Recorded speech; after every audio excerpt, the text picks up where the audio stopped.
Welcome to Astro Talks with Los Angeles-based professional astrologer AstroKrys, your source for weekly astrology, spiritual talk, and moon magic.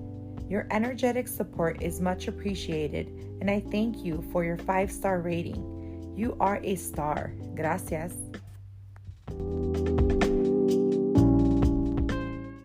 The highlight of the week is the new moon in Cancer. This is a especially lovely new moon.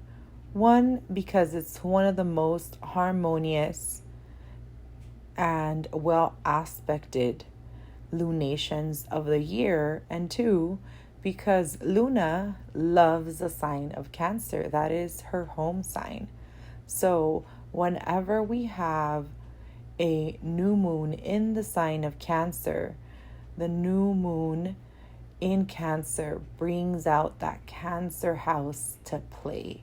It's in its element. The moon is transiting. Now, with that said, it's also very changeable and moody month, because when the sun is in the sign of Cancer, it's being ruled by the moon, and the moon changes her mood every 2.5 days as she transits the entire zodiac within a 28-29 day period. So as she's transiting and visiting different houses, the sun also gets a new agenda, since the moon is ruling that sun while the sun is in her domicile. So a very moody and changeable and flowy energy for this month. There's also energy that is having us focus and take direction and action on a more concrete and solidified level. And that's starting off on Monday, when we have Mars forming a sextile to Saturn. Now, Saturn is friend to Mars. Saturn loves Mars energy, and Mars is actually exalted in one of the signs that Saturn rules, which is Capricorn. So Mars does like the Capricorn persona that Saturn rules. He functions really well because Mars is able to focus and not necessarily tackle a either idea or venture without having a plan. And this is why Mars functions really well in the sign of Capricorn. Now, when we have Mars sextiling Saturn, this is actually supportive, because it kind of takes some of that flavor like if Mars was transiting the sign of Capricorn, because it slows him down.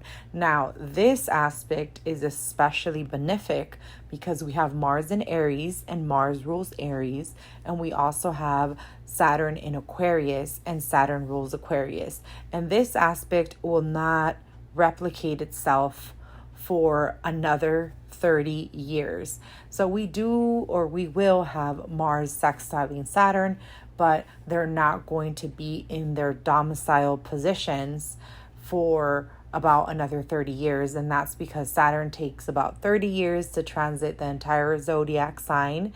That's why, hence the Saturn return around 28, 30 years old, because that's how long it takes to Saturn to go back to a single placement. So if we want to see this repeating aspect, we have to wait until Saturn goes back into Aquarius, and then Mars is also going to be in Aries. Now, Mars goes into his sign of domiciles every 2.5 years. So Mars visits that placement more often than Saturn, but not the other way around. So this sextile is quite special because of that, because it's a unique aspect when it comes down to the signs that they're transiting.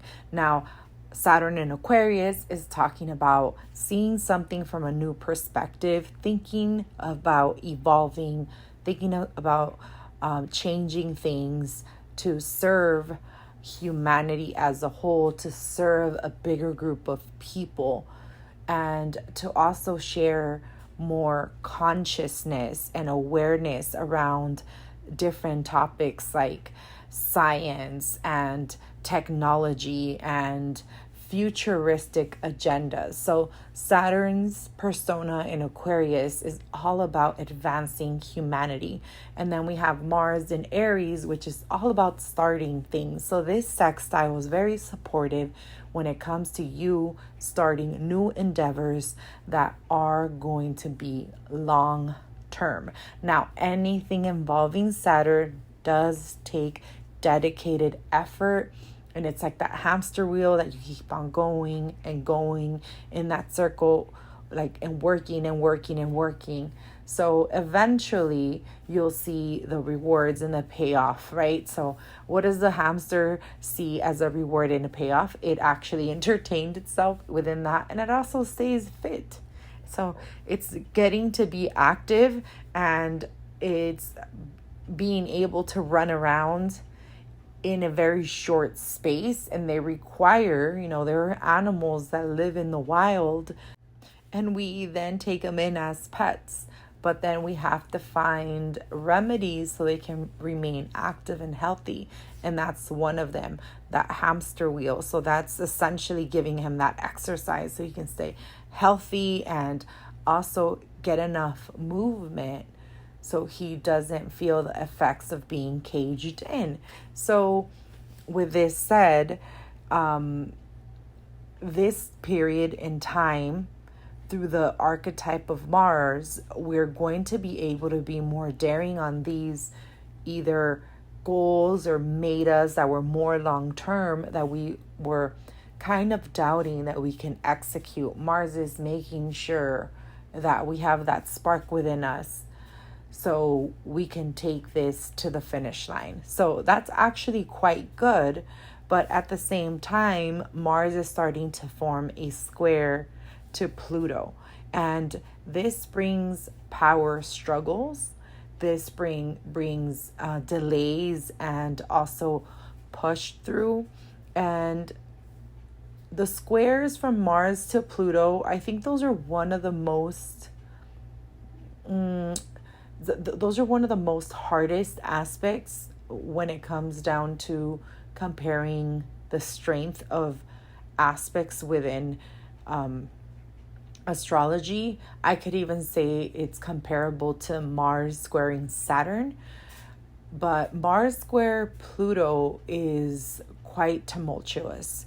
We can feel that from within. Now we're going to experience and feel these power struggles from either outside, and we're being a witness to them. So we're seeing others struggling with either other people's agenda or things that they don't agree with. We're going to see a lot more of that. We're going to see a lot more rebellion. Mars rules rebellion, and Pluto rules the strength and the power to either be in control or disempower people. So it's both extremes of either being very powerful or also feeling disempowered.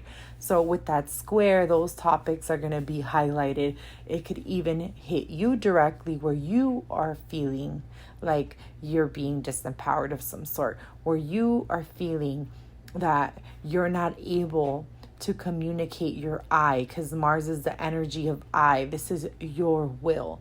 So it's a mixture of seeding things that you're going to take through and stay on long term, but also battling fears and insecurities and even actual authority figures when it comes down to taking or starting this action. I mean, more like getting it going. That's where you're going to see this Mars square Pluto tension build up. Then from there on Tuesday, we have the new moon in Cancer. And like I mentioned, the new moon in Cancer, it's quite beautiful. We do have the moon at 7 degrees with the sun at 7 degrees. And every time there's a new moon, this is the new cycle of the sun and the moon.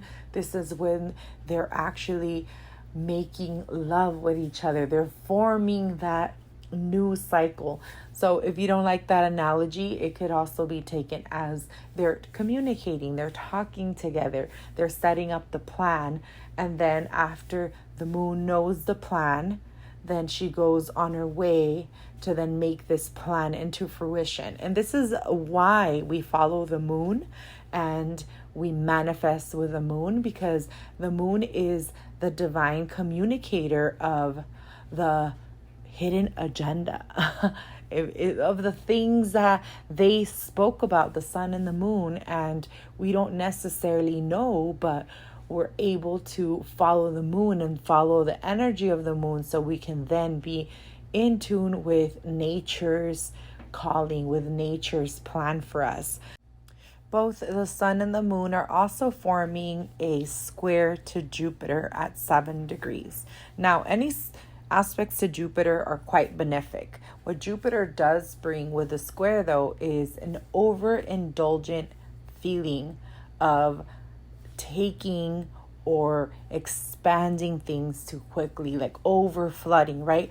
Water is beautiful. We need water for plants. But if we have too much water, then we can also impact how the plant grows, right? We can flood. So that's also not a good thing. If we have too little water, then that's another impact where the plants are not able to have enough nutrients and water for growth, right? The nutrients in the soil don't soften up for the plant, so the plant's able to thrive. So with Jupiter squaring the sun and the moon, it does bring something into our awareness where we have to find a balance and harmonize things, so we won't have an overabundance of either too much of a good thing or too much of not such a great thing. But Jupiter in the sign of Aries is actually a very good transit. Jupiter loves the fire signs, and it's in Aries, it likes to start things and expand things. It just brings a lot of vision and determination to people with a spark of divine light within. So it's very nice energy. At the same time, Jupiter is also forming a sextile to Venus exactly at 7 degrees. So we have the sun and the moon at 7 degrees, we have Jupiter at 7 degrees, and we have Venus at 7 degrees. And Venus semi-sextiles from Gemini, the sun and the moon. Now, semi-sextiles are like a hidden gift. It's like a person that's in your peripheral, but you haven't turned around yet to see the person, but you know the person is there. You sense the person. Maybe you can smell their cologne or perfume, right? You just know, you can maybe gauge their height, things like that, because of how, the proximity, how the shape or the body feels, etc. Especially for you guys that are very intuitive. You guys know what I'm talking about when you sense presence of people around you. Like if you're standing in line and someone goes behind you and you feel like the presence of either a child or a woman or a man, right? You feel that presence. Well, semi-sextiles are like that. It's like we see things from a peripheral view, but we don't get to see what color eyes this person has or what color hair. We just kind of know there's a person because we haven't turned around to look at it. So from Venus to the semi-sextile forms to the sun and the moon, it's a quite nice aspect, but it's also not a fully giving aspect because of the mystery that it has, that we only can see the peripheral. So it has some type of blindness, but it does work with the energy. Neighboring signs, which is what rules the energy of semi-sextiles, all hand down the baton. They hand down the journey, right? And they carry on with the story. So the gift is that Venus is forming a sextile to Jupiter in Aries. Venus is also sitting in a very auspicious point, and this is where Archangel Michael sits. Now, it's not exact conjunct Archangel Michael, but it's forming a conjunction to Aldebaran, which is at 9 degrees in Gemini. So it's a positive energy. And this is where the eye of the bull, Aldebaran, the star, is the eye of the bull. And that's where Venus is at. So if you go outside and look at Venus right now, Venus is going to be aligning with Aldebaran. So at the same time, you have the energy of Venus merging with Archangel Michael. So there is angelic protection as the energy of Venus is getting assistance with that benefic star. So that is the energy that's happening for the new moon in Cancer. Now, lastly, we end the week with Mercury forming a trine to Saturn, and Mercury trines to Saturn are very clear. They kind of crisp the mind. They crystallize ideas, and we're able to communicate much more clearly, especially because Saturn is transiting Aquarius, and modern astrologers believe, and I also believe because I've noticed this, that Mercury is considered to be exalted in the sign of Aquarius, even though Mercury is actually exalted in Virgo in traditional astrology. But Mercury is transiting his sign of Gemini and then also forming that trine to Saturn in Aquarius. So he gets to merge his energy to the Aquarius energy, which really helps us to process things much more slowly, kind of calms the double-sided Gemini energy where you're bouncing from this place to this place, and clears the mind, makes the logical processes and the connectivity within our thought form really calm down so we can see things a little bit more clearer. Now, this sounds all great and dandy, but at the same time, Mercury then forms a square to Neptune. And when Mercury forms square to Neptunes, these are one of the most confusing aspects or energies, because Mercury doesn't do great in the sign of Pisces, and that is where Neptune is sitting. Neptune is also the natural ruler of Pisces. So as they're forming that square, we're not able to see quite clearly. I also see this affecting the nervous system and execution.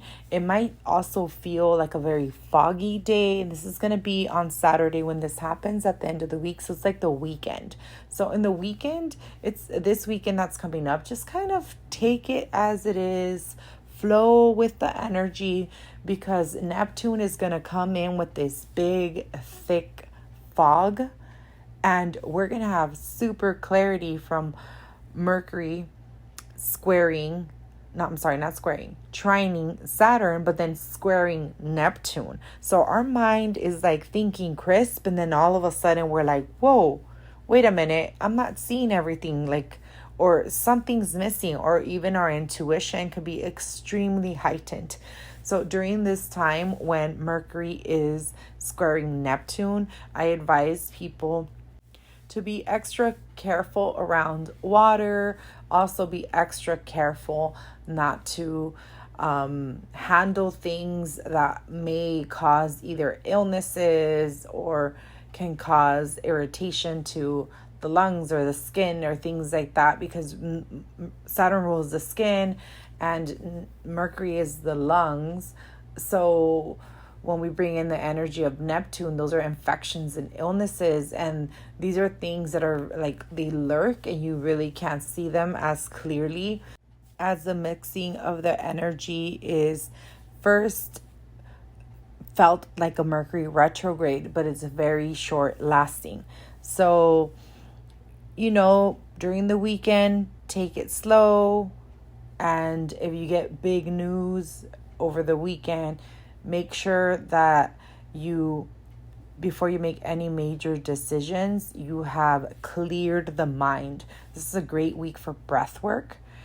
My advice to you, or the ritual that I would like you to do, is connect with air this week. We have Venus in the sign of Gemini, and because Venus is aspecting the sun and moon positively, and also Jupiter positively during the new moon in Cancer, we want to utilize that energy. And through the energy of Gemini, that's air. So go outside.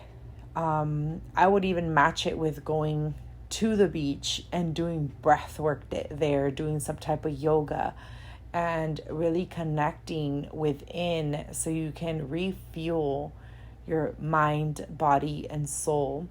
Now, if you're not able to take a trip to the beach or there's no beach near you, one of the things that I love to do is do breath work right in the morning when I wake up.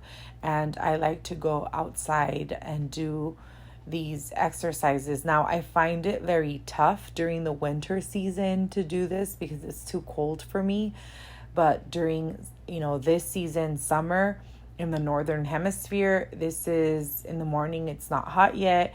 The air feels very crisp. So you can go out there and just revitalize your lungs. This is going to provide a lot of oxygen in your body that then gets transported through your blood system, then goes into your muscles. So your whole body starts feeling good. This is why we have that term, the breath of life. So with that said, thank you so much for being here. Don't forget to catch me live on Astro Talks for Astro Astrologers, where I host on IG. If you're catching this segment on my podcast or on YouTube, a review and a following would be appreciated. Thank you so much, and I will see you guys next week. So happy manifesting and lots of beautiful wishes with this nurturing and tenacious new moon in Cancer. Take care. Love and light.